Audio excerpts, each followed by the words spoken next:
those institutions who wants to affiliate to the with the state university, and many of the state institutions will be affiliated to the Captain Sangma Williamson State University from this year, and the work is on the process. And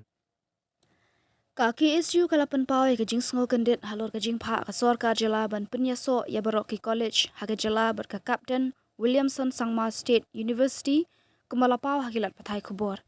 Haba pelat kerwo hage sengi ke ar pekhanai tarik jemang arja ar pusau kaki isu ke loong bahatu ke Sorkar ke ladap dia selok na em bat kinong penyat bat samla puli college ke jela halor ke nikarai. Ke nikarai ke ke bakta ya ke im ke yap ki samla puli bat dan kami ke Sorkar ban selok shwa bat barok ki riu pat ba kham tam ki nong penyat college ki nong hikai ki kemi ki pa ki samla pulie bat ki seng ba pher haswa ban shim yakum ke nikarai ka sor shilong ka de ka nong ba jong ka jala bat ka ki isu ka sngo ba ki bor ba de khmi bat penyat ya ka puli puthi ki de ban dan hashilong ban pensuk ya barok lang ka ki isu ka pen kan mawe ke jingja ha usnam arajar san ha ka bakala don ke jing huri hura kum ke jing lai tu ki kot jingkali bat ke jing bompoi ki kot jingkali ka penlong ya kaseng bandawa Regional Administrative Office jong ka embos ha Shillong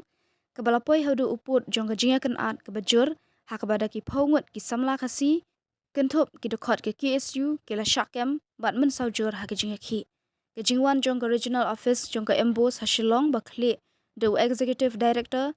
kalayarap shibuni ki samla bapuli ha ki college bapher ka KSU ka pensengo bakumbah new person ki college ki badan ha ka than mi ngi jong ka jala kata hakabri uhan neutrap kanam ya hab ban ya so bat ke university ke badan shakawi pat kathan ke bajangai na nongba bat ka Sorkar kan hapen shai pat ba bha habashim kum kini kirai ban lait na ke embos 2.0